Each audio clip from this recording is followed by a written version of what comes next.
Hello everyone. तो आज हम देखने वाले हैं क्लास 10 की एक्सरसाइज 8.1 का question number 11। State whether the following are true और फॉल्स, जस्टिफाई योर आंसर। हमें नीचे कुछ स्टेटमेंट दिया है, उसमें हमें बताना है कि वो ट्रू है या फॉल्स है। इसके अलावा हमें अपना आंसर को जस्टिफाई भी करना है। तो देखिए फर्स्ट क्वेश्चन क्या है। The value of 10a is always less than 1। बोला हुआ है कि 10a की वैल्यू हमेशा क्या होती है, 1 से छोटी होती है। ठीक है, अब इसको हम जरा समझने के लिए क्या बना लेते हैं, एक राइट एंगल ट्रायंगल बना लेते हैं। देखिए यहाँ मैंने एक राइट एंगल ट्रायंगल बना लिया है। अब देखिए इसकी साइड्स की कोई लेंथ नहीं दिया हुआ है क्वेश्चन में, बस क्वेश्चन में यही बोला है कि 10a की वैल्यू हमेशा 1 से छोटी होती है। इस चीज़ को हमें बताना है कि ट्रू है या फॉल्स है, अपने आंसर को जस्टिफाई भी करना है। ठीक है, तो अब यहाँ देखिए कि यहाँ पर तो दिया हुआ है, यहाँ पर हमने एक ट्रायंगल बना लिया। अब इसमें कोई साइड्स नहीं दिया हुआ है, तो अपने साइड्स की लेंथ जो है अज्यूम कर लेते हैं, मान लेते हैं। अब देखिए साइड्स की लेंथ कुछ इस तरह से होनी चाहिए कि वो पाइथागोरस थ्योरम को क्या करे, सेटिस्फाई करे।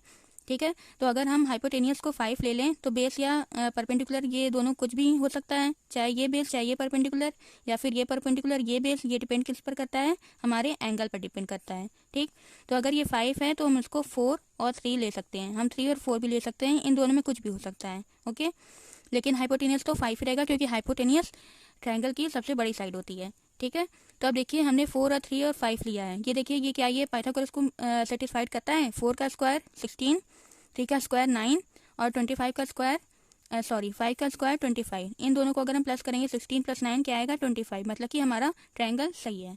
ठीक है, अब हम जरा आते हैं। अब देखिए क्वेश्चन में हमें tan a की बात किया है। देखिए सबसे पहले यहाँ पे एंगल हमारा क्या दिया हुआ है, a।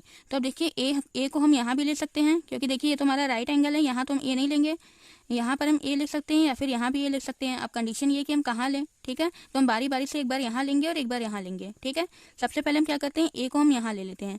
अगर हम हमने यहाँ ले लिया तो tan a का रेशियो अगर हम निकालें तो क्या आ जाएगा। देखिए मैंने यहाँ पे ट्रिक लिखा हुआ है, PBP अपॉन में HHB।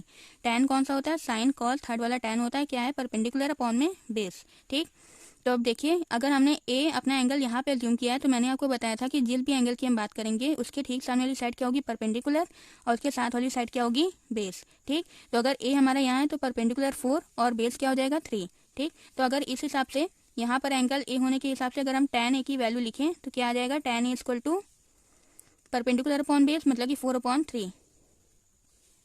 ठीक है, अब देखिए क्योंकि न्यूमरेटर बड़ा है डिनोमिनेटर छोटा है, जब भी न्यूमरेटर बड़ा डिनोमिनेटर छोटा होता है अब और हम उसको आपस में डिवाइड करें, देखिए अगर हम 4 को 3 से डिवाइड करेंगे तो ये 1 जा तो जाएगा, 3 1 जा 3। ठीक, मतलब कि जो भी वैल्यू आएगी वो 1 से बड़ी ही आएगी, 1 से छोटी नहीं आएगी। जब भी न्यूमरेटर बड़ा होता है तो जब भी हम छोटे नंबर से डिवाइड करते हैं तो वैल्यू हमेशा क्या होती है, >1 होती है। ठीक, अब देखिए एक कंडीशन में तो क्या आ गई, हमारी tan a की वैल्यू >1 आ गई, लेकिन अभी एक और कंडीशन है। देखिए अब हम a यहाँ पर ना लेकर a हम यहाँ भी तो ले सकते हैं, क्योंकि क्वेश्चन में तो ऐसा कुछ बोला नहीं है। ठीक, अब देखिए अगर हम a को यहाँ पर लेते हैं तो परपेंडिकुलर कौन सा हो जाएगा, मैंने आपको बताया था ठीक सामने वाली साइड परपेंडिकुलर और साथ वाली साइड क्या, बेस। तो अगर हम a यहाँ पर ले लें तो परपेंडिकुलर 3 और बेस क्या हो जाएगा 4। तो इस हिसाब से अगर tan a हम लिखें तो क्या आ जाएगा, tan a 3/4 तब आ जाएगा, क्योंकि परपेंडिकुलर ये और बेस ये हो जाएगा। अब देखिए ऊपर छोटा नीचे बड़ा, अगर इसको हम डिवाइड करेंगे तो 0 पॉइंट समथिंग जाएगा, मतलब कि जो भी वैल्यू आएगी वो <1 आएगी।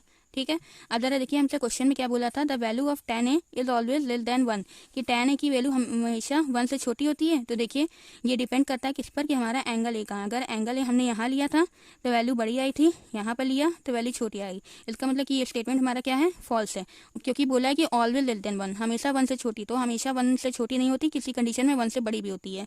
और एक कंडीशन और है, जब 1 के इक्वल भी हो जाएगी, क्योंकि देखिए ऐसी भी एक कंडीशन आ सकती है जब बेस और परपेंडिकुलर दोनों इक्वल हो, तो उस केस में क्या हो जाएगी, tan a की वैल्यू 1 हो जाएगी। लेकिन हम यहाँ दो कंडीशन को ये लेते हैं और हम इस स्टेटमेंट को क्या लिखते हैं कि ये क्या है, फॉल्स है, क्योंकि ग्रेटर और लेस दोनों आ रही है। ठीक है, अब देखिए मैंने इस चीज़ को यहीं पर लिखा हुआ है कि tan a क्या है, ये 4/3 है, तो >1 लेस देन है, tan a अगर हमने अपना एंगल यहाँ पे लिया तो क्या आ गया, 3/4 <1, जो कि क्या आ गया, हमारा स्टेटमेंट फॉल्स हो गया। अब देखिए सेकंड वाला क्या है। देखिए सेकंड में पूछा है कि sec a = 12/5 for some values of angle a। बोला है कि sec a क्या है, 12/5 हो सकता है किसी एंगल a के लिए। तो सबसे पहले देखिए हम क्या बना लेते हैं, ट्रायंगल बना लेते हैं और हमारा एंगल a हम यहाँ पर एज्यूम कर लेते हैं। ठीक है, कहीं भी कर सकते हैं, यहाँ भी कर सकते हैं। अब देखिए दूसरा हमारा काम क्या है कि हम ये पता कर लें कि sec किन किन साइड्स का रेशियो होता है। देखिए ट्रिक पर आते हैं। पहला साइन और दूसरा कॉस होता है। कॉस का उल्टा ही क्या होता है, सेक। अगर कॉस बेस अपॉन हाइपोटेनस है तो सेक क्या हो जाएगा, हाइपोटेनस अपॉन में बेस।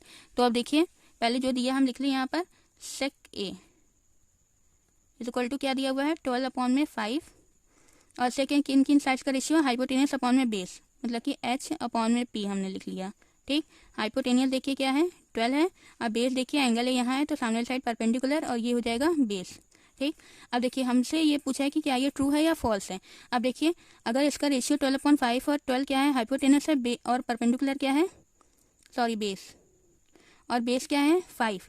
तो देखिए अब देखिए क्योंकि यहाँ पे देखिए हाइपोटेनस क्या है, बड़ा है, बेस क्या है, छोटा है।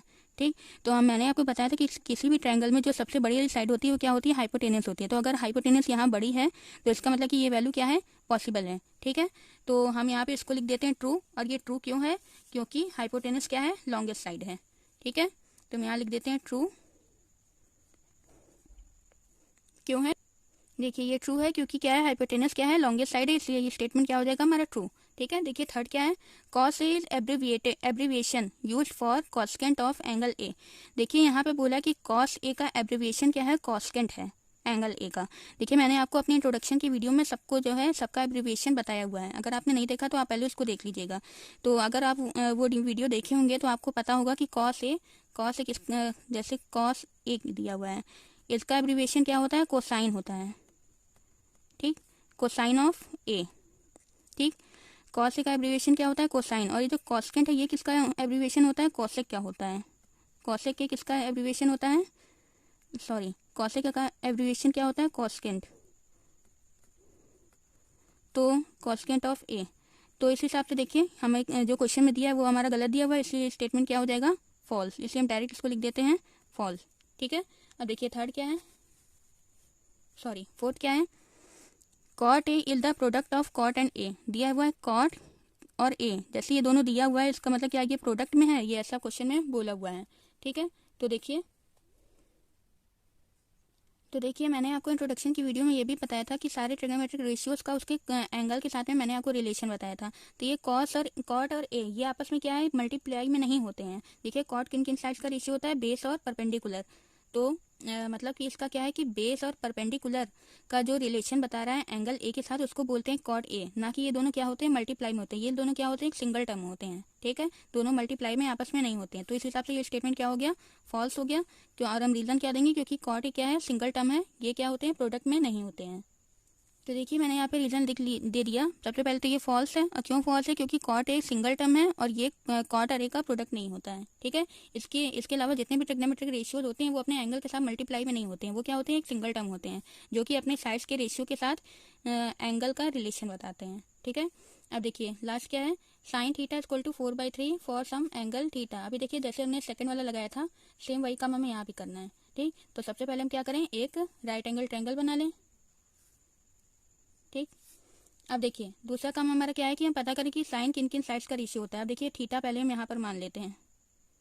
ठीक है, थीटा हमने यहाँ मान लिया। अब देखिए साइन किन किन साइड्स का रेशियो होता है, परपेंडिकुलर अपॉन में हाइपोटेनियस। ठीक, तो जरा पहले देखिए जो हमें दिया हुआ है इसको यहाँ पर लिख लेते हैं, साइन थीटा इक्वल टू 4/3, और किनका साइड का रेशियो होता है, परपेंडिकुलर और हाइपोटेनियस, तो परपेंडिकुलर अपॉन में हाइपोटेनियस। अब देखिए सेकंड क्वेश्चन में हमने सेम यही काम किया था, वहाँ पे देखिए क्योंकि हाइपोटेनियस लॉन्गेस्ट साइड थी इसलिए स्टेटमेंट हमारा ट्रू था। लेकिन अब यहाँ पर देखिए, यहाँ पे परपेंडिकुलर 4 है और हाइपोटेनियस क्या है, 3 है, तो हाइपोटेनियस यहाँ पे छोटा बता दिया है। और हम जानते हैं कि किसी भी राइट एंगल ट्रायंगल की जो सबसे बड़ी साइड होती है वो होती है हाइपोटेनियस। तो अगर यहाँ पे हाइपोटेनियस को छोटा दिखा दिया परपेंडिकुलर से, इसका मतलब कि ये स्टेटमेंट क्या है, हमारा फॉल्स है। ठीक, तो हम यहाँ पे इसको लिख देते हैं फॉल्स। क्यों फॉल्स है, क्योंकि हाइपोटेनियस क्या है, यहाँ पर लॉन्गेस्ट साइड नहीं है, स्मॉलेस्ट साइड है। तो देखिए मैंने यहाँ पे रीजन में लिख दिया कि हाइपोटेनियस क्या है, यहाँ पर लॉन्गेस्ट नहीं है, इसलिए स्टेटमेंट क्या हो जाएगा, हमारा फॉल्स हो जाएगा। ठीक है, तो इस तरह से ये पहली एक्सरसाइज 8.1 जो है ख़त्म होती है।